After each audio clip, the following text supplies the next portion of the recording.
Price the Lord, hallelujah. അഭിഷേകാന്ത വചന ശുശ്രൂഷയെ സംബന്ധിക്കുവാൻ കർത്താവിനെ പ്രത്യേകം തിരഞ്ഞെടുക്കപ്പെട്ട നിങ്ങളെയും നിങ്ങളുടെ കുടുംബങ്ങളെയും പരിശുദ്ധ അമ്മയുടെ വിമല ഹൃദയത്തിനും ഈശോയുടെ തിരുഹൃദയത്തിനും പ്രതിഷ്ഠിക്കുന്നു. തിരുഹൃദയത്തിൽ നിന്ന് പിരിഞ്ഞു പോകാൻ നമുക്ക് ഇടവരാതിരിക്കട്ടെ. ഹല്ലേലൂയ, ആമേൻ പറഞ്ഞ് അതുകൊണ്ട് ക്ലെയിം ചെയ്ത് സ്വീകരിച്ചാൽ അങ്ങനെ തന്നെ സംഭവിക്കും. സന്തോഷത്തോടെ പറയാം ഹല്ലേലൂയ. പ്രിയമുള്ള സഹോദരങ്ങളെ, ഈ അഭിഷേകാന്ത ശുശ്രൂഷയെ സംബന്ധിക്കുമ്പോൾ നിങ്ങൾക്ക് ഓരോരുത്തർക്കും കർത്താവ് പ്രത്യേകമായ ഓരോ കൃപാവരങ്ങൾ തരുന്നുണ്ട്. വലിയ സാക്ഷ്യങ്ങളൊക്കെ കേൾക്കുമ്പോൾ നമുക്ക് അതാണ് മനസ്സിലാക്കാൻ സാധിക്കുന്നത്. എല്ലാത്തിനും ഓർത്ത് ദൈവത്തെ മഹത്വപ്പെടുത്താം, വട്ടാലിസിനെ ഓർത്ത് ദൈവത്തെ മഹത്വപ്പെടുത്താം. അതേപോലെ കാലാകാലങ്ങളിൽ ഇതിന് ശുശ്രൂഷ ചെയ്ത് എല്ലാവരും ഓർത്ത് ദൈവത്തിന് നന്ദി പറയാം, സന്തോഷത്തോടെ പറയാം ഹല്ലേലൂയ. അഭിഷേകാന്ത ശുശ്രൂഷയ്ക്ക് വേണ്ടി എല്ലാ ശനിയാഴ്ചകളും ഒരു നേരത്തെ ഭക്ഷണം ഒഴിവാക്കി പ്രാർത്ഥിക്കുന്നത് നല്ലതാണ്. കഴിഞ്ഞ ദിവസം ഞാൻ നമ്മുടെ 5 മണിക്ക് തള്ള ചെറിയ വാട്സപ്പ് ടോക്കിൽ ഒരു സാക്ഷ്യം വായിച്ചിട്ടുണ്ടായിരുന്നു. ആ ചേച്ചി കർത്താവ് അത്ഭുതകരമായ ഒരു സൗഖ്യം കൊടുത്തു. ഒരു ഡോക്ടറാണ്, ഡൽഹിയിലുള്ള ഒരു ഡോക്ടറുടെ സാക്ഷിയാണത്. എൻ്റെ പ്രിയപ്പെട്ട സഹോദരങ്ങളെ, ആ ഡോക്ടർ പറയും എല്ലാ ശനിയാഴ്ചയും ഞാൻ ഒരു നേരത്തെ ഭക്ഷണം ഒഴിവാക്കി അഭിഷേകത്തെ കണ്ട് പ്രാർത്ഥിക്കും. ഞാൻ പറ്റുകയാണെങ്കിൽ സാക്ഷി എപ്പോഴെങ്കിലും ഒന്ന് വായിക്കാം. ചിലപ്പോൾ നിങ്ങൾ വാട്സപ്പ് ടോക്കിൽ കേട്ടിട്ടുണ്ടാവും, എങ്കിലും ഒരുമിച്ച് പറയാം ഹല്ലേലൂയ. പ്രിയമുള്ള സഹോദരങ്ങൾ, നമുക്ക് എഴുന്നേറ്റ് നിൽക്കാം. നമുക്ക് അച്ഛന്മാരുടെയും സിഹിയോൻ്റെ എല്ലാവരുടെയും കൂട്ടായ്മയിൽ ഇപ്പോൾ പ്രാർത്ഥിക്കാൻ വേണ്ടി പോവാണ്. നമ്മുടെ ഉള്ളിൽ വസിക്കുന്ന പരിശുദ്ധാത്മാവിനെ നമ്മൾ വളരെ ഗൗരവത്തിലെടുക്കണം. പലപ്പോഴും നമ്മുടെ ജീവിതത്തിൽ നമ്മൾ ഉള്ളിൽ വസിക്കുന്ന പരിശുദ്ധാത്മാവിനെ കുറിച്ച് ചിലപ്പോൾ യാതൊരു ബോധ്യമില്ല. അതായത് നമ്മൾ ദൈവത്തെ ആരാധിക്കുമ്പോൾ നമ്മുടെ ഉള്ളിൽ പരിശുദ്ധ തൃത്വം വസിക്കുന്നുണ്ട്. 2 തിമോത്തി 1:6 വചനം ഇങ്ങനെയാണ്: എൻ്റെ കൈവപ്പിലൂടെ നിനക്ക് ലഭിച്ചിരിക്കുന്ന ദൈവിക വരം നീ വീണ്ടും ഉജ്ജ്വലിപ്പിക്കണമെന്ന് ഞാൻ നിന്നെ അനുസ്മരിപ്പിക്കുന്നു. തിമോത്തിയോട് പറയുകയാണ്. അതുകൊണ്ട് എൻ്റെ പ്രിയപ്പെട്ട സഹോദരങ്ങളെ, നമ്മുടെ ഉള്ളിൽ വസിക്കുന്ന പരിശുദ്ധാത്മാവിനെ സ്നേഹിക്കണം, പരിശുദ്ധാത്മാവിനെ ആരാധിക്കണം, പരിശുദ്ധാത്മാവിനെ മഹത്വപ്പെടുത്തണം, പരിശുദ്ധാത്മ എപ്പോഴും നല്ലൊരു ബന്ധം പുലർത്തണം. ഇൻസ്റ്റീന ജോസ് എന്ന് പറഞ്ഞ പുസ്തകത്തിൽ പറയുന്നത് ഇങ്ങനെയാണ്: എൻ്റെ ആത്മാവിൻ്റെ ആത്മാവേ എന്ന് പരിശുദ്ധാത്മാവിനെ വിളിക്കണം. പ്രിയമുള്ള സഹോദരൻ, ഓരോരുത്തരും നമ്മൾ പ്രാർത്ഥിക്കുകയാണ്. നമ്മുടെ ഉള്ളിൽ ആത്മാവ് വസിക്കുന്നുണ്ട്. പലപ്പോഴും പരിശുദ്ധാത്മാവ് മൈൻഡ് ചെയ്യാറില്ല, പരിശുദ്ധാത്മാവ് സംസാരിക്കാറില്ല, പരിശുദ്ധാത്മാവിനെ ആരാധിക്കാറില്ല. അങ്ങനെയല്ല, പരിശുദ്ധാത്മാവ് എപ്പോഴും നമ്മൾ സംവദിക്കണം. ഓരോരുത്തരും പ്രാർത്ഥിക്കുകയാണ്. കണ്ണുകളടച്ച് കരങ്ങൾ തുറന്നു പിടിച്ച് ഓരോരുത്തരും പരിശുദ്ധാത്മാവിനെ ആരാധിക്കുകയാണ്. ഉള്ളിൽ വസിക്കുന്ന ആത്മാവുമായിട്ട് ആത്മാവിനെ സ്നേഹിക്കുകയാണ്. ഓ പരിശുദ്ധാത്മാവേ, ഓ പരിശുദ്ധാത്മാവേ, ഓ പരിശുദ്ധാത്മാവേ, പരിശുദ്ധാത്മാവേ, പരിശുദ്ധനേ, അമർത്യനേ, പരിപാലകനേ, സർവശക്തനേ, പരിശുദ്ധനേ, അമർത്യനേ, പരിപാലകനേ, സർവശക്തനേ, ദൈവത്തിൻ്റെ ചൈതന്യമേ, ദൈവം തന്നെ ആയവനേ, ആരാധന ആരാധന. ദൈവത്തിൻ്റെ ചൈതന്യമേ, ദൈവം തന്നെ ആയവനേ, ആരാധന ആരാധന. 2 കരങ്ങൾ സ്വർഗത്തിലേക്ക് ഉയർത്തി പരിശുദ്ധാത്മാവേ അങ്ങേക്ക് ആരാധന, ദൈവാരൂപിയേ അങ്ങേക്ക് ആരാധന. ചേർന്ന് പാടി ആരാധിക്കുന്ന പരിശുദ്ധാത്മാവേ അങ്ങേക്ക് ആരാധന, ദൈവാരൂപിയേ അങ്ങേക്ക് ആരാധന. ദൈവാത്മാവിനെന്നും ആരാധന, ദൈവാത്മാവിനെന്നും ആരാധന ആരാധന. കരങ്ങൾ ഹൃദയത്തോട് ചേർത്ത് വെച്ച് കണ്ണുകൾ അടച്ച് നമ്മുടെ ഉള്ളിൽ വസിക്കുന്ന പരിശുദ്ധാത്മാവ്, പരിശുദ്ധ റൂഹ, എൻ്റെ പ്രിയപ്പെട്ട സഹോദരങ്ങളെ, നമ്മളെ വിശുദ്ധി ജീവിക്കാൻ, ശുദ്ധത കാക്കാൻ, കൂടുതൽ വിശുദ്ധീകരിക്കാൻ എല്ലാം നമ്മളെ സഹായിക്കുന്ന പരിശുദ്ധാത്മാവാണ്. നമ്മൾ നടക്കുമ്പോഴും കിടക്കുമ്പോഴും ഓരോ കാര്യങ്ങൾ ചെയ്യുമ്പോഴും ഉള്ളിൽ വസിക്കുന്ന പരിശുദ്ധാത്മാവിനെ സ്നേഹിക്കണം, പരിശുദ്ധാത്മാവിനെ സംസാരിക്കണം, പരിശുദ്ധാത്മാവിനെ ആരാധിക്കണം. ഓരോ ദിവസവും വിശുദ്ധീകരിക്കപ്പെടണം. ഓരോ സെക്കൻഡിലും ഉള്ളിൽ വസിക്കുന്ന പരിശുദ്ധാത്മാവ് ഉജ്ജ്വലിക്കുകയാണ്. നമ്മൾ പ്രാർത്ഥിക്കുമ്പോൾ പുറമേ നിന്ന് നല്ല പരിശുദ്ധാത്മാവ് വരുന്നത് നമ്മുടെ ഉള്ളിൽ തന്നെ പരിശുദ്ധാത്മാവ് ഉജ്ജ്വലിക്കുകയാണ്. ഹൃദയത്തിന്റെ ഉള്ളിൽ വസിക്കുന്ന പരിശുദ്ധാത്മാവിനെ കാണുകയാണ്. ഓരോരുത്തരും പ്രാർത്ഥിക്കുന്നു. എന്നിൽ നിറയുന്നവനെ, എന്നിൽ വസിക്കുന്നവനെ, എന്നെ കാക്കുന്നവനെ ആരാധന. സ്നേഹിച്ച് എന്നിൽ നിറയുന്നവനെ, എന്നിൽ വസിക്കുന്നവനെ, എന്നെ കാക്കുന്നവനെ ആരാധന. എന്നിൽ ശുദ്ധിയായി ശക്തിയായി അഭിഷേകമായി വരണേ, എന്നിൽ ശുദ്ധിയായി ശക്തിയായി അഭിഷേകമായി വരണേ. ശുദ്ധത കാത്തൊരു വിശുദ്ധനാകാം കൃപയും നീ തരണേ, ശുദ്ധത കാത്തൊരു വിശുദ്ധനാകാം കൃപയും നീ തരണേ. കരങ്ങൾ ഉയർത്തി പരിശുദ്ധാത്മാവേ അങ്ങേയ്ക്ക് ആരാധന, ദൈവാരൂപിയേ അങ്ങേയ്ക്ക് ആരാധന, പരിശുദ്ധാത്മാവേ അങ്ങേയ്ക്ക് ആരാധന, ദൈവാരൂപിയേ അങ്ങേയ്ക്ക് ആരാധന. ദൈവാത്മാവിനിൽ നിന്നും ആരാധന, ദൈവാത്മാവിനിൽ നിന്നും ആരാധന, ആരാധന. കരങ്ങൾ കൂപ്പി പ്രാർത്ഥിക്കുകയാണ്. പരിശുദ്ധാത്മാവായ ദൈവമേ, എൻ്റെ ഉള്ളിൽ വസിക്കുന്ന ആത്മാവേ, എന്നെ വഴി നടത്തണം, എനിക്ക് വഴി പറഞ്ഞു തരണം, സത്യത്തിലേക്ക് നയിക്കണം. കർത്താവ് ജ്ഞാനം കൊണ്ട് നിറയ്ക്കണം, ദൈവമയോ ദൈവഭക്തി വിശ്വാസം എല്ലാം തരണം. ദൈവമേ, ഒരു സന്തത സഹചാരിയായി കോൺസ്റ്റന്റ് കമ്പാനിയൻഷിപ്പ് ആത്മാവേ, മനസാക്ഷിയിൽ മുറങ്ങുന്ന പരിശുദ്ധാത്മാവിന്റെ സ്വരം കേട്ട് മുന്നോട്ട് പോകാൻ ഞങ്ങളെ സഹായിക്കണം. ഒരുപാട് തവണ പരിശുദ്ധാത്മാവിനെ വേദനിപ്പിച്ചിട്ടുണ്ട്, കരയിപ്പിച്ചിട്ടുണ്ട്, ദുഃഖിപ്പിച്ചിട്ടുണ്ട്, നിർവീര്യമാക്കിയിട്ടുണ്ട്. പരിശുദ്ധാത്മാവെ ക്ഷമിക്കണം, പരിശുദ്ധാത്മാവെ ക്ഷമിക്കണം. ഓരോരുത്തരും പ്രാർത്ഥിക്കുന്നു. എന്നെ നയിക്കുന്നവനെ, എന്നെ ഭരിക്കുന്നവനെ, എൻ കൂടെ ഇരിക്കുന്നവനെ ആരാധന. എന്നെ നയിക്കുന്നവനെ, എന്നെ ഭരിക്കുന്നവനെ, എൻ കൂടെ ഇരിക്കുന്നവനെ ആരാധന. എന്നിൽ സ്നേഹമായി ദൈവഭക്തിയാ ചൈതന്യമായി വരണേ, എന്നിൽ സ്നേഹമായി ദൈവഭക്തിയാ ചൈതന്യമായി വരണേ. കത്തി ജ്വലിച്ചൊരു സാക്ഷിയാകാം അഗ്നി പകർന്നിടണേ, കത്തി ജ്വലിച്ചൊരു സാക്ഷിയാകാം അഗ്നി കരങ്ങൾ ഉയർത്തി പരിശുദ്ധാത്മാവേ അങ്ങേയ്ക്ക് ആരാധന, ആരാധന, ആരാധന, ആരാധന, പരിശുദ്ധാത്മാവേ ആരാധന, ആരാധന, ആരാധന. ഹല ഹല ഹല ഹല ഹല ഹല ഹല ഹല ഹല ഹല ഹലളി ഹലളി ഹലളി ഹലളി. അതിനെ നന്നായി തുറക്കട്ടെ, മനസ്സ് നന്നായി തുറക്കട്ടെ, സ്വരം നന്നായി ഉയരട്ടെ. നന്നായിട്ട് സ്തുതിക്കുകയാണ്. ഓരോരുത്തരുടെ ഉള്ളിൽ പരിശുദ്ധാത്മാവ് ഉച്ചരിക്കുന്ന സമയമാണ്. കർത്താവ് പറഞ്ഞു, ഭൂമിയിൽ തീയിടാനാണ് ഞാൻ വന്നത്, ആ തീ ഇനി കത്തി ജ്വലിച്ചിരുന്നെങ്കിൽ. ഓ കർത്താവേ, ഞങ്ങളുടെ ആത്മാവിന് ശക്തി കത്തി ജ്വലിക്കട്ടെ കർത്താവേ, ആത്മാവിന് ശക്തി കത്തി ജ്വലിക്കട്ടെ കർത്താവേ. അപ്പൊ നിറയട്ടെ, അഭിഷേകം നിറയട്ടെ, ശക്തി നിറയട്ടെ, വചനം നിറയട്ടെ, ദൈവസ്നേഹം നിറയട്ടെ, വിശ്വാസം നിറയട്ടെ, ആനന്ദം നിറയട്ടെ, ക്ഷമ നിറയട്ടെ, എളിമ നിറയട്ടെ, ആത്മസമയം നിറയട്ടെ, ആത്മനിയന്ത്രണം നിറയട്ടെ, വിശ്വസ്തത നിറയട്ടെ, വിനയം നിറയട്ടെ. ഓ പരിശുദ്ധാത്മാവേ, സ്ഥിരത നിറയട്ടെ, ജ്ഞാനം നിറയട്ടെ, ബുദ്ധി, ആലോചന, അറിവ് എല്ലാം നിറയട്ടെ. ജ്ഞാനത്തിന്റെ വരം, അറിവിന്റെ വരം, ഭാഷാപരം, വ്യാഖ്യാനപരം, അത്ഭുത പ്രവർത്തനപരം, പ്രവചനപരം, രോഗശാന്തിപരം, വിശ്വാസത്തിന്റെ വരം, ആത്മാക്കളെ വിവേചിച്ച് അറിയാനുള്ള എല്ലാ വരങ്ങളും നിറയട്ടെ, നിറയട്ടെ, നിറയട്ടെ. പ്രാർത്ഥനാ വരങ്ങൾ നിറയട്ടെ, പ്രാർത്ഥനാ വരങ്ങൾ ലഭിക്കട്ടെ, അതെല്ലാം ഉച്ചരിക്കട്ടെ.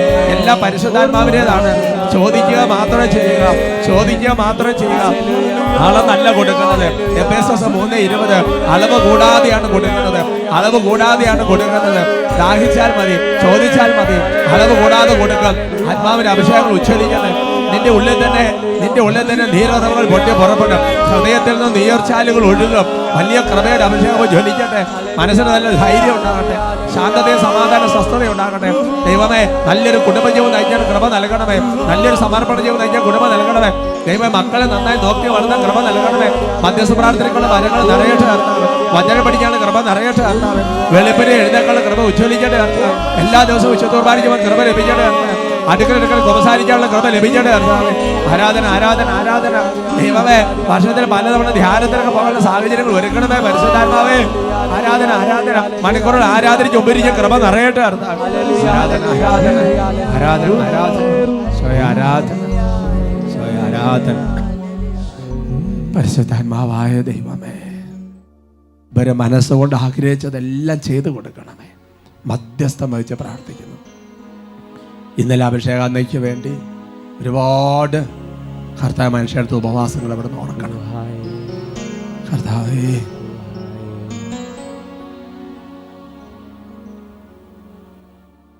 Price the Lord. Praise the Lord. Hallelujah. Hallelujah. നമുക്കിരിക്കാം. ഇന്ന് നമ്മൾ ചിന്തിക്കുന്ന വിഷയം, നമുക്കും നമ്മുടെ കാലശേഷം നമ്മുടെ മക്കൾക്കും നന്മയുണ്ടാകാൻ. പ്രിയമുള്ള സഹോദരങ്ങളെ, ഈ വചനത്തിൻ്റെ ആ തലക്കെട്ട് കേട്ടപ്പോൾ തന്നെ, ഈ വിഷയത്തിൻ്റെ തലക്കെട്ട് കേട്ടപ്പോൾ തന്നെ അനേകരുടെ മനസ്സിൽ നമ്മൾ വിചാരിക്കുന്ന കാര്യമാണല്ലോ എന്നൊരു ചിന്ത വന്നിട്ടുണ്ടാവും. വാസ്തവത്തിൽ എൻ്റെ പ്രിയപ്പെട്ട സഹോദരങ്ങളെ, കുടുംബജീവിതം നയിക്കുന്ന ഒരു വ്യക്തിയെ സംബന്ധിച്ചിടത്തോളം അവരുടെ ഏറ്റവും വലിയ ആഗ്രഹം എന്ന് പറയുന്നത് എന്താ? ഇവരുടെ കാലശേഷം, നമ്മുടെ കാലശേഷം നമ്മുടെ മക്കളെല്ലാം നല്ല നിലയിലായിട്ട് തീരണം, നല്ലൊരു ലെവലിലെത്തണം. നമ്മളീ പെടാപ്പാട് പാടുന്നത്, നമ്മളീ കഷ്ടപ്പാട് സഹിക്കുന്നത്, നമ്മൾ ചോര നീരാക്കി അധ്വാനിക്കുന്നത് എന്തിനു വേണ്ടിയിട്ടാ? മക്കളെ ഒരു കരയ്ക്കെത്തിക്കണം. നമ്മുടെ എല്ലാവരുടെയും ആഗ്രഹമാണ്. സന്തോഷത്തോടെ പറയാം hallelujah. Hallelujah. Price the Lord. Praise the Lord. നമ്മൾ ജീവിക്കുന്നതിനേക്കാൾ നന്നായിട്ട് നമ്മുടെ മക്കൾ ജീവിക്കണം. അത് ആത്മീയ കാര്യത്തിൽ മാത്രമല്ല, ഭൗതിക കാര്യത്തിൽ അങ്ങനെ തന്നെ ആഗ്രഹിക്കുന്നവരാണ് എല്ലാവരും തന്നെ. സാമ്പത്തിക സ്ഥിതിയുടെ കാര്യത്തിൽ, വീടിൻ്റെ കാര്യത്തിൽ, ജോലിയുടെ കാര്യത്തിൽ, എല്ലാ കാര്യത്തിലും ഒരു ഉയർച്ച വരണം. ഇപ്പോൾ ഒരു ഒരു ഒരു കോൺഗ്രിഗേഷൻ ആണെന്ന് കരുതുക. അപ്പോൾ അടുത്ത തലമുറകളുള്ള ഫോർമീസ് അവർ നമ്മളിപ്പോൾ ചെയ്തുകൊണ്ടിരിക്കുന്നതിനേക്കാൾ വലിയ കാര്യങ്ങൾ ചെയ്യണം. അത് ഈശോയുടെ ആഗ്രഹം തന്നെയാണ്, തെറ്റൊന്നുമില്ല. കാരണം ഈശോ പറഞ്ഞു, ഞാൻ ചെയ്തതിനേക്കാൾ വലിയ കാര്യങ്ങൾ നിങ്ങൾ ചെയ്യും. അപ്പോസ്തലന്മാരോട് പറഞ്ഞതാണ്. സന്തോഷത്തോടെ പറഞ്ഞ ഹല്ലേലൂയ. Hallelujah. അപ്പൊ നമ്മുടെ വലിയൊരു ആഗ്രഹമാണ് നെക്സ്റ്റ് ജനറേഷൻ, നെക്സ്റ്റ് തലമുറ ഇങ്ങനെ അനുഗ്രഹം പ്രാപിച്ച് വേര് പിടിച്ച് കയറി വരണം. എൻ്റെ പ്രിയപ്പെട്ട സഹോദരങ്ങളെ, ആഗ്രഹം വളരെ നല്ലതാണ്, അത് സംഭവിക്കുക തന്നെ ചെയ്യും. പക്ഷേ അങ്ങനെയുള്ള ആഗ്രഹങ്ങൾ നടക്കണമെന്നുണ്ടെങ്കിൽ അതിനു മുമ്പ് ബേസിക് ആയിട്ടുള്ള ചില കണ്ടീഷൻസ് ബൈബിളിൽ പറഞ്ഞു വെച്ചിട്ടുണ്ട്. അതെല്ലാം പൂർത്തിയാക്കിയാലേ ഈ വചനങ്ങളെല്ലാം നിറവേറുള്ളൂ. ഒരുപാട് വചനങ്ങൾ കണ്ടീഷൻഡാണ് അല്ലേ? ഇപ്പോൾ ഉദാഹരണം പറഞ്ഞു കഴിഞ്ഞാൽ, പിന്നെ ദൈവത്തിൻ്റെ വചനം വെളിപ്പെടുത്തുകയാണ്, കർത്താവിൻ്റെ വചനം നിങ്ങൾ വസിക്കുകയും അല്ലേ, ആ വചനം കർത്താവിൽ വസിക്കുകയും കർത്താവിൻ്റെ വചനം നിങ്ങൾ വസിക്കുകയും ചെയ്യുന്ന ഇഷ്ടമുള്ളത് ചോദിച്ചോളൂ. യോഹന്നാൻ 15 എല്ലാം കിടക്കുന്നൊരു വചനമാണ്. ഇപ്പോൾ ഒരു കണ്ടീഷനുണ്ട്, ഇഷ്ടമുള്ള എന്തും ചോദിക്കാം, പക്ഷെ ഒരു കണ്ടീഷനുണ്ട്. ആ കണ്ടീഷൻ ഇതാണ്, അതായത് കർത്താവിൽ വസിക്കണം, കർത്താവിൻ്റെ വചനം കീപ്പ് ചെയ്യണം. പറയാം ഹല്ലേലൂയ. Hallelujah. നിയമാവർത്തനത്തിൽ 22 ധാരാളം വചനങ്ങളുണ്ട്. അങ്ങനെ ഇന്ന കാര്യങ്ങൾ നീ പാലിച്ചാൽ ഒരു കണ്ടീഷനാണ് എന്ന് പറയുന്നത് പോലെ നമ്മുടെ മക്കൾ. അപ്പോൾ ചില കാരണവന്മാർ പറയാറുണ്ട്, എനിക്ക് എന്തായാലും ഒരു 3 തലമുറ 4 തലമുറ മക്കളെ പേരക്കുട്ടികളൊക്കെ കാണാൻ ഭാഗ്യം ലഭിച്ചു വച്ചാന്നൊക്കെ വലിയ സന്തോഷത്തോടെ പറയാറുണ്ട്.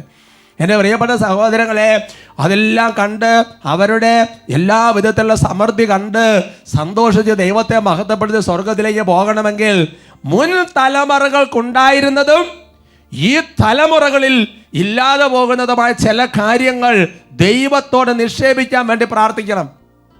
ജെറമിയ പ്രവചനത്തിൽ 32-ാമത്തെ അധ്യായത്തിൽ 39-ാം തിരുവചനം, book of Jeremiah chapter 32 verse 39. അവർക്കും അവരുടെ കാലശേഷം അവരുടെ സന്തതികൾക്കും നന്മ വരുത്തുന്നതിന് അവരെന്നേക്കും എന്നെ ഭയപ്പെടേണ്ടതിന് ഞാൻ അവർക്ക് ഏക മനസ്സും ഏക മാർഗവും നൽകും. Price the Lord. Praise the Lord. അപ്പോൾ ദൈവത്തിന് വചനം പഠിപ്പിക്കുകയാണ്, അവർക്ക് അവരുടെ കാലശേഷം അവരുടെ സന്തതികൾക്ക് നന്മ വരണം. എല്ലാ മണ്ഡലത്തെ നന്മ, ബിസിനസ്, ജോലി, കൃഷി, അത് ഒരു ഭൗതിക മണ്ഡലം എന്ന് പറയുന്ന എല്ലാ ആത്മീയമാണ്. എല്ലാത്തിലും നന്മ വരണതിന് ആദ്യം തന്നെ കർത്താവ് പറയുകയാണ്, അവർക്ക് എന്നോടുള്ള ഒരു ബഹുമാനം, എന്നോടുള്ളൊരു ഭയം, ദൈവഭക്തി അവർക്ക് കൊടുക്കണം. അത് കൊടുത്താലേ കയറി വരുള്ളൂ. അതിനു വേണ്ടി ഞാൻ നിങ്ങൾക്ക് ആദ്യം ഒരു സാധനം തരാം. ആർക്ക്? ഈ മാതാപിതാക്കന്മാർക്ക്, അപ്പനും അമ്മയ്ക്ക് ആദ്യം ഞാനൊരു സാധനം തരാം. എന്താണത്? അതാണ് ബൈബിൾ. നിങ്ങൾ സ്ക്രീനിൽ നോക്ക്. ഞാൻ അവർക്ക് ഏക മനസ്സും ഏക മാർഗവും നൽകും. Price the Lord. Praise the Lord. മാതാപിതാക്കന്മാർക്ക് ദൈവം സ്വർഗത്തിൽ നിന്ന് നൽകാൻ ആഗ്രഹിക്കുന്ന ഒരു സംഗതിയാണ് ഏക മനസ്സ്, ഏക മാർഗം. അങ്ങനെ ഏക മനസ്സ്, ഏക മാർഗവും ദൈവം തരുമ്പോൾ പ്രിയപ്പെട്ട സഹോദരൻ, സംഭവിക്കുന്ന കാര്യം എങ്ങനെയാണ്? അടുത്ത തലമുറകൾ അനുഗ്രഹം പ്രാപിക്കാൻ വേണ്ടി തുടങ്ങും. തുടർന്നുള്ള വചനങ്ങൾ നിങ്ങൾ ശ്രദ്ധിച്ചേ. ഞാൻ അവരുമായി ശാശ്വതമായ ഒരു ഉടമ്പടി ഉണ്ടാക്കും.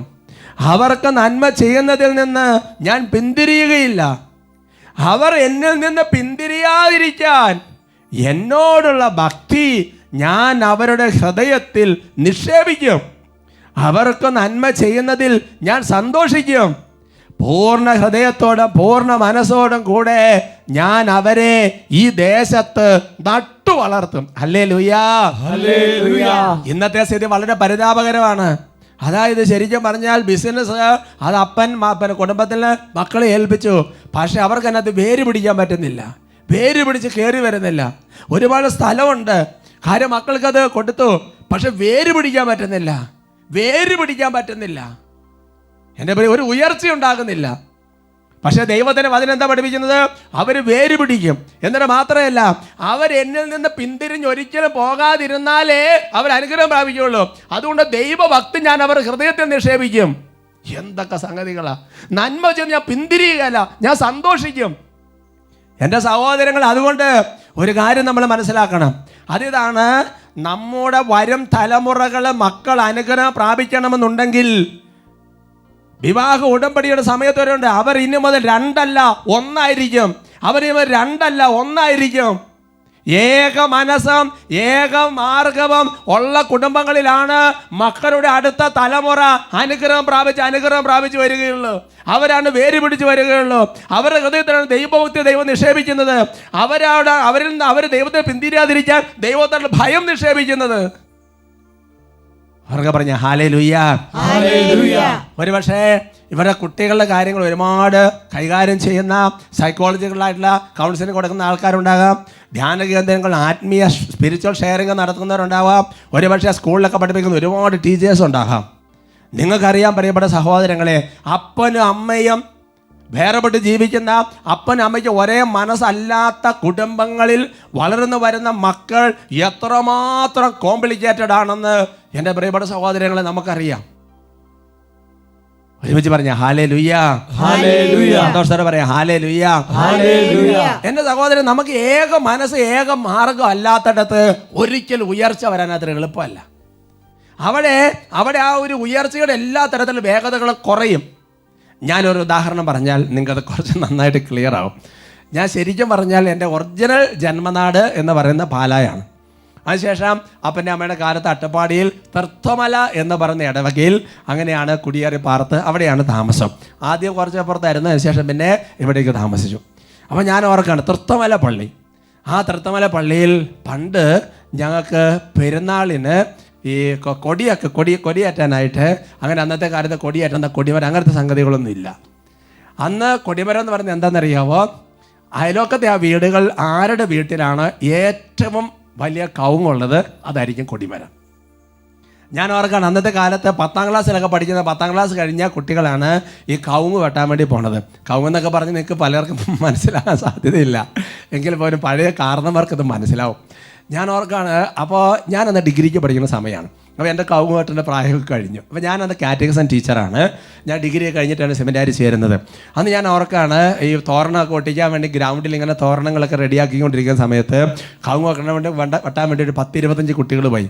അങ്ങനെ 10-25 കുട്ടികൾ പോയി. ആ കുട്ടികൾ 25 പേരും കൂടെ ഒരു തോളിൽ വെക്കണം. ഒരു തോളിൽ കവുങ്ങ് വെച്ച് അവരിങ്ങനെ വരികയാണ്. നീളമുള്ള വലിയ കവുങ്ങുകളാണ്. ആ കവുങ്ങ് ചുമന്നുകൊണ്ട് ഇങ്ങനെ വരികയാണ്. അപ്പോൾ ഗ്രൗണ്ടിൽ നിന്നുകൊണ്ട് ഞാൻ ഇപ്പോൾ കാറ്റിസം ടീച്ചറാണ്. അപ്പോൾ കുട്ടികൾക്ക് ചെണ്ടക്ക പൊടിക്കുന്ന മുളക് പൊടിച്ചതൊക്കെ വികാരിച്ച് റെഡിയാക്കിയിട്ടുണ്ട്. അപ്പോൾ ഞാൻ ഗ്രൗണ്ടിൽ പിള്ളേരെ കണ്ടപ്പോൾ ഹായ് സൂപ്പർ എന്നൊക്കെ പറഞ്ഞ് ഇങ്ങനെ കൈ ഉയർത്തി കാണിച്ചു. അപ്പോൾ കുട്ടികൾ ഇതേ ഒരേ തോളിൽ 25 പേര് ഇങ്ങനെ കവുങ്ങ് വെച്ച് വരികയാണ്. അവർ കവുങ്ങ് പിടിച്ചിട്ട് വരികയാണ്. ഞാൻ നോക്കുമ്പോൾ കണ്ട കാഴ്ച എന്താണെന്നറിയാമോ? ഇതിനകത്ത് ഒരു പയ്യൻ്റെ കാല് നിലത്ത് മുട്ടുന്നില്ല എന്ന് പറഞ്ഞാൽ അവന് പൊക്കോറുണ്ടായിട്ടല്ല, അവൻ ആ കവുങ്ങിൽ ഇങ്ങനെ തൂങ്ങിക്കിടക്കുകയാണ്. എന്നിട്ട് എന്നെ നോക്കി ചിരിച്ചുകൊണ്ടിരിക്കുകയാണ്. ശരിക്കും നമ്മൾ ചിന്തിച്ച് നോക്ക്, ഈ കവുങ്ങ് ഇവിടെ എന്തായാലും ഒരു 1/4 മണിക്കൂർ മുമ്പ് എത്തേണ്ടതാണ്. ഇവൻ ഒരൊറ്റ ഒരുത്തും തൂങ്ങിക്കിടന്നില്ലായിരുന്നെങ്കിൽ. ശരിയല്ലേ? എൻ്റെ പ്രിയപ്പെട്ട സഹോദരങ്ങളെ, നമ്മുടെ കുടുംബത്തിൻ്റെ തലമുറകളെയും വളർച്ചയുടെ വേഗത കുറയും ഏക മനസ്സ് ഏക മാർഗം അല്ലെങ്കിൽ. നമ്മൾ മനസ്സുകൊണ്ട് ഐക്യമില്ലാതെ ഭിന്നതയില്ലാതെ കുറച്ച് ദിവസം മാറിയിരുന്ന്, കുറച്ച് ദിവസം മിണ്ടാതിരുന്ന്, 2 മുറിയിലായി കിടപ്പ്, മിണ്ടാട്ടമില്ല, ഭക്ഷണത്തിന് സമയത്ത് അത്രയേ ഉള്ളൂ. എൻ്റെ പ്രിയപ്പെട്ട സഹോദരങ്ങൾ, ആ കുടുംബത്തിൻ്റെ തലമുറയുടെ വളർച്ചയുടെ വേഗതയാണ് കുറയുന്നത്. നിങ്ങൾ ചിന്തിച്ചു നോക്കിയേ, ശരിക്കും പറഞ്ഞ ഈ കവുങ്ങിന് ഇത്ര വെയിറ്റ് ഉണ്ടോ? ഇല്ല. ആ കവുങ്ങിന് എത്ര? ഇവൻ്റെ 45 കിലോ അവന് അതേ തൂക്കണം. ആ തൂക്കം കൂടെ മറ്റുള്ളവർ ചുമന്നുകൊണ്ടിരിക്കുകയാണ്. കുടുംബത്തിൽ ഒരാൾ ഒരു മിണ്ടാട്ടമില്ലാതെ ഒരു ഭാരപ്പെട്ടിരിക്കുമ്പോൾ ബാക്കിയുള്ളവരുടെ സ്ഥിതി എന്താ? അവരുടെ മനസ്സിൽ എന്തൊരു ഭാരമാണത്. എത്രയോ ജീവിത പങ്കാളി പൊട്ടിക്കരഞ്ഞ് പറഞ്ഞ് ഞാൻ കേട്ടിട്ടുണ്ട്. ഒരുമിച്ച് പറഞ്ഞ ഹല്ലേലൂയ, പ്രൈസ് ദി ലോർഡ്. അതുകൊണ്ട് ദൈവം പറയാണ്, നിങ്ങൾക്ക് നിങ്ങളുടെ കാലശേഷം നിങ്ങളുടെ തലമുറയ്ക്ക് നന്മ വരാൻ വേണ്ടിയിട്ട് ഞാൻ നിനക്കൊരു സാധനം തരാം. അത് ചോദിക്കുന്നുണ്ടോ? മുട്ടുകൊത്തി കൈവിരിച്ച് കർത്താവേ, കുടുംബജീവിതം തുടങ്ങുന്ന സമയത്ത് കല്യാണമൊക്കെ ആലോചിക്കുന്ന സമയത്ത് അല്ല കല്യാണം കഴിഞ്ഞ നാളുകളിൽ മുട്ടുകൊത്തി കൈയൊക്കെ കോർത്ത് കർത്താവേ, ഞങ്ങൾക്ക് മരിക്കുന്നവിടെ വരെ ഏക മനസ്സ് ഏക മാർഗം, ഏക മനസ്സ് ഏക മാർഗം, ഏക മനസ്സ് ഏക മാർഗം മുട്ടുകൊത്തി ചങ്ക് പൊട്ടി പ്രാർത്ഥിക്കുന്നുണ്ടോ? ബാക്കി ആഘോഷങ്ങളെല്ലാം ബെസ്റ്റായിട്ട് നടന്നു, സദ്യയൊക്കെ ബെസ്റ്റായിട്ട് ചെയ്തു, എല്ലാം ബെസ്റ്റ്. ചിന്തിച്ചു നോക്കണം സഹോദരങ്ങളെ. ഒരുമിച്ച് പറഞ്ഞ ഹല്ലേലൂയ, പ്രൈസ് ദി ലോർഡ്. നിങ്ങൾ ചിന്തിച്ചു നോക്ക്. ഇനി അപ്പസ്തോലന്മാരുടെ കാര്യം ചിന്തിച്ചു നോക്ക്. യോഹന്നാൻ സുവിശേഷം 17-ാമത്തെ അധ്യായത്തിൽ ഈശോ അപ്പസ്തോലന്മാർക്ക് വേണ്ടി ചങ്ക് പൊട്ടിയൊരു കാര്യം പ്രാർത്ഥിക്കുകയാണ്. യോഹന്നാൻ സുവിശേഷം 17-ാം അധ്യായത്തിൽ ഈശോ എന്താ പ്രാർത്ഥിക്കുന്നത്? ദൈവമേ, ഇവർക്കെല്ലാം ഒരു ഏക മനസ്സുണ്ടാകാൻ, ഇവരെല്ലാം ഒന്നായിരിക്കാൻ വേണ്ടി ഞാൻ പ്രാർത്ഥിക്കുന്നു. ഈശോയ്ക്ക് വേണമെങ്കിൽ അപ്പസ്തോലന്മാർക്ക് വേണ്ടി എന്തുമാത്രം കാര്യങ്ങൾ പ്രാർത്ഥിക്കാം. പക്ഷേ ഈശോ അതൊന്നും പ്രാർത്ഥിച്ചില്ല. അതുകൊണ്ട് എൻ്റെ സഹോദരങ്ങൾ, രൂപതയാണെങ്കിലും കോൺഗ്രിഗേഷൻ ആണെങ്കിലും വൈദികനാണെങ്കിലും സിസ്റ്ററാണെങ്കിലും ഏത് ജീവനാഥിസപ്പെട്ട വ്യക്തിയാണെങ്കിലും ധ്യാന കേന്ദ്രമാണെങ്കിലും ശരി, ഏക മനസ്സും ഏക മാർഗവും അല്ലെങ്കിൽ അതിൻ്റെ വളർച്ചയുടെ വേഗത കുറയും. ഏക മനസ്സ് ഏക മാർഗം ഇല്ലാത്തടത്ത് തലമുറകളിലേക്ക് കൃപ കൈമാറ്റം ചെയ്യപ്പെടുകയല്ല. ഒരു സമയം കഴിയുമ്പോൾ ഒരുപാട് കാര്യങ്ങൾ അടച്ചു പൂട്ടിക്കൊണ്ടിരിക്കും. കണ്ണ് തുറന്ന് ചുറ്റും നോക്കണം. അതുകൊണ്ട് എൻ്റെ പ്രിയപ്പെട്ട സഹോദരങ്ങളെ, ദിവസം സാധിക്കുവാണെങ്കിൽ ഒരു ജപമാലയൊക്കെ ചൊല്ലി, കർത്താവേ, ജീവിത പങ്കാളി, മാതാപിതാക്കന്മാര്, മക്കള് ഏക മനസ്സ് ഏക മാർഗമാകാൻ വേണ്ടി ഒരു കൊന്ത ചെല്ലാൻ അല്ലേ? ഒരു കോൺവെൻ്റ് ആണെങ്കിൽ അവിടെയുള്ള ബാക്കിയുള്ള എല്ലാ സിസ്റ്റർമാർക്ക് വേണ്ടിയും, അല്ലെങ്കിൽ ഒരു കൊവേന്തി ആണെങ്കിൽ അവിടെയുള്ള എല്ലാ അച്ഛന്മാർക്ക് വേണ്ടിയും, ഒരു ധ്യാന കേന്ദ്രമാണെങ്കിൽ സഹ ശുശ്രൂഷകർക്ക് വേണ്ടി. ഒരുമിച്ച് പറഞ്ഞ ഹല്ലേലൂയ, പ്രൈസ് ദി ലോർഡ്. അപ്പസ്തോല പ്രവർത്തനങ്ങൾ എന്തുകൊണ്ടാണ് സഭ അനുദിനം എല്ലാ തരത്തിലും ഉയർച്ച പ്രാപിക്കാൻ എന്താ കാരണം? അപ്പസ്തോല പ്രവർത്തനങ്ങളിൽ 2-ാമത്തെ അധ്യായത്തിലെ 46-ാം തിരുവചനം, അവർ ഏക മനസ്സോടെ താല്പര്യപൂർവ്വം അനുദിനം ദേവാലയത്തിൽ ഒന്നിച്ചു കൂടുകയും ഭവനം തോറും അപ്പം മുറിക്കുകയും ഹൃദയ ലാളിത്യത്തോടും ആഹ്ലാദത്തോടും കൂടെ ഭക്ഷണത്തിൽ പങ്കുചേരുകയും ചെയ്തിരുന്നു. Price the Lord. അപ്പസ്തോല പ്രവർത്തനം നമ്മൾ കണ്ടുമുട്ടുന്ന ഒരുപാട് കുടുംബങ്ങളുണ്ട്. ഒന്ന് കൊർണേലിയസിന്റെ കുടുംബം, വേറൊരു കുടുംബമാണ് ജയിലറെ കളയുന്ന ഒരു സേനാധിപതിയുടെ കുടുംബം. ആ കുടുംബത്തെക്കുറിച്ചൊക്കെ ബൈബിൾ പറഞ്ഞ വിശേഷം എന്താണെന്നറിയോ? അതുപോലെ ആഹ്ലാദം അലതല്ലുന്ന വലിയ കൃപയുടെ കുടുംബങ്ങളായി അവരുടെ തലമുറകൾ അനുഗ്രഹം പ്രാപിക്കുകയാണ്. എന്താ കാരണം? ദൈവം അവർക്ക് ഏക മനസ്സ് ഏക മാർഗം കൊടുത്തു. ഹല്ലേലൂയ. ഫിലിപ്പി ലേഖനം 2-ാമത്തെ അധ്യായത്തിൽ 2-ാം തിരുവചനത്തിൽ ഒരു കാര്യം പറയുന്നുണ്ട്. നിങ്ങൾ ഒരേ കാര്യങ്ങൾ ചിന്തിച്ചുകൊണ്ട് ഒരേ സ്നേഹത്തിൽ വർദ്ധിച്ച് ഒരേ ആത്മാവും ഒരേ അഭിപ്രായം ഉള്ളവരായി എൻ്റെ സന്തോഷം പൂർണ്ണമാക്കുവീൻ. ഹല്ലേലൂയാ. ഹല്ലേലൂയ. അങ്ങനെ ജീവിച്ചു കഴിഞ്ഞാൽ സ്വർഗത്തിൽ സന്തോഷമാണ്. ഉടനെ സ്വർഗം മക്കളിലേക്കും തലമുറകളിലേക്കും നന്മ, സന്തോഷം, ദൈവഭയം, ദൈവഭക്തി എല്ലാം ദൈവം നിക്ഷേപിക്കും. അവരായിരിക്കുന്ന സ്ഥലത്ത് വേര് പിടിപ്പിക്കുകയും ചെയ്യും. അതുകൊണ്ടാണ് കൊരിന്ത്യർക്ക് 1-ാമത്തെ ലേഖനത്തിൽ 1:10 വചനം വെളിപ്പെടുത്തുന്നത്, സഹോദരരെ നിങ്ങൾ എല്ലാവരും സ്വരചേർച്ചയോടും ഐക്യത്തോടും ഏക മനസ്സോടും ഏക അഭിപ്രായത്തോടും കൂടെ വർത്തിക്കണമെന്ന് നമ്മുടെ കർത്താവായ യേശുക്രിസ്തുവിന്റെ നാമത്തിൽ ഞാൻ നിങ്ങളോട് അഭ്യർത്ഥിക്കുന്നു. ശ്ലീഹ പറയുകയാണ്. അങ്ങനെ അഭ്യർത്ഥിക്കുന്നൊക്കെ പറയുന്നതിനകത്ത് കാരണമുണ്ട്.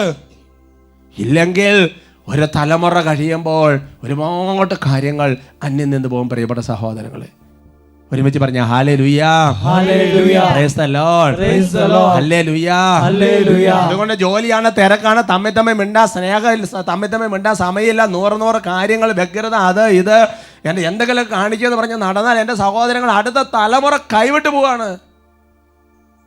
അപ്പൊ ഞാൻ ഇന്നോ അനേകം ചെറുപ്പക്കാർ, അനേകം ആൾക്കാരെ കണ്ടെന്നതാ. അവർ പറഞ്ഞൊരു കമന്റാണ്, എന്തിനാ കല്യാണം കഴിക്കണം, ഞങ്ങളുടെ വീട്ടിൽ ഇങ്ങനെ അടിപിടിയാണ്, പിന്നെ എന്തിനാ വിവാഹം? തലമുറ ഇല്ലാതെ പോകുമല്ലേ, സന്തതികൾ ഇല്ലാതെ പോകുമല്ലേ? ചിന്തിച്ചു നോക്കി. അതുകൊണ്ട് അനുദപിക്കണം തോന്നുന്ന മേഖല നമുക്ക് അനുദപിക്കാം, തീരുമാനം എടുക്കേണ്ട മേഖല തീരുമാനം എടുക്കാം. ദൈവത്തോട് ദൈവമേ ഏക മനസ്സ് ഏക കൃപയും തരണമേ എന്ന് പറഞ്ഞ് പ്രാർത്ഥിക്കുകയും ചെയ്യാം. ഈശോ അനുഗ്രഹിക്കട്ടെ.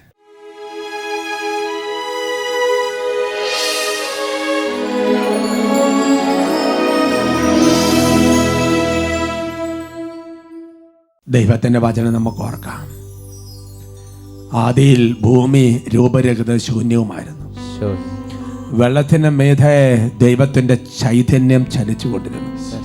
രൂപരഹിതമായ ഭൂമിക്ക് ജീവിതത്തിന് രൂപം നൽകുന്നത് പരിശുദ്ധാത്മാവാണ്. അപ്പോസ്തലന്മാർക്ക് ഒരുപാട് പ്രശ്നങ്ങൾ, പ്രതിസന്ധികളുണ്ടായിരുന്നു. എന്നാൽ റൂഹ വന്നു കഴിഞ്ഞപ്പോൾ, ജീവിക്കുന്ന ദൈവത്തിന്റെ അരൂപി വന്നപ്പോൾ അവരുടെ ജീവിതങ്ങളെല്ലാം രൂപാന്തരപ്പെടുത്തി. പ്രിയപ്പെട്ട ദൈവപൈതലെ, കഴിഞ്ഞതിനെ ഓർത്ത് നിരാശപ്പെടാനുള്ള ജീവിതമല്ല ക്രിസ്ത്യാനിയുടെ ജീവിതം. ദൈവമേ എന്നെ രൂപാന്തരപ്പെടുത്തണം, എന്നെ രൂപാന്തരപ്പെടുത്തണം, എൻ്റെ കുടുംബത്തെ രൂപാന്തരപ്പെടുത്തണം, ഞങ്ങളുടെ കുടുംബത്തിന് വേണ്ട ഐക്യവും കൃപകളെല്ലാം തരണം. വരുന്ന തലമുറകളോട് ഓർക്കണം. ഓരോരുത്തരും ഉള്ളൊരുക്കി പാടി പ്രാർത്ഥിക്കുന്നു. ജീവിക്കും ദൈവത്തിൻ അരൂപിയേ, ഞങ്ങളുടെ കുടുംബത്തിൽ, ഞങ്ങളുടെ സമൂഹത്തിൽ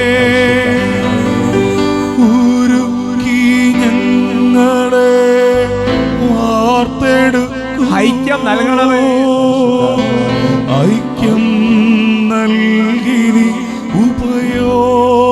ഒരുക്കി ഞങ്ങളെ വാർത്തെടുക്കണമേ,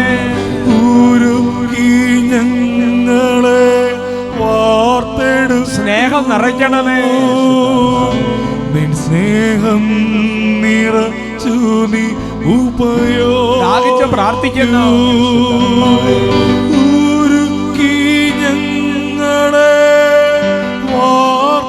ഐക്യത്തിന്റെ യോജിപ്പിന്റെ ഏക മനസ്സിന്റെ കൃപ നിറയ്ക്കണമേ, കൃപകൾ നിറച്ചു നീ ഉപയോഗിക്കൂ.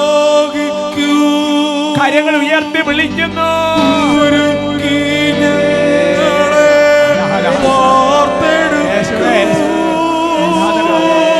കുടുംബങ്ങളുള്ള പൈശാചിക ബന്ധങ്ങൾ തകരട്ടെ. ഭിന്നതയുടെയും കലഹത്തിന്റെയും കലഹത്തിന്റെയും എല്ലാ തരത്തിലും ഡിവോഴ്സിന്റെയും എല്ലാ അരൂപികളുടെ സ്വാധീനങ്ങളും ബന്ധങ്ങൾ വിട്ടുപോകാം. ഓ കർത്താവേ, വരുന്ന കേസുകൾ, അതിർത്തി തർക്കങ്ങൾ, ഭിന്നത, വൈരാഗ്യം, നിരാശ, കുറ്റബോധം, ഭയം, കുടുംബങ്ങൾ തകർക്കുന്ന പൈശാചിക ശക്തികളെ ബന്ധിക്കുന്നു, വിട്ടുപോവുക. ഐക്യത്തിന്റെയും സ്നേഹത്തിന്റെയും യോജിപ്പിന്റെയും കൃപയുടെയും അഭിഷേകം വ്യാപരിക്കണം.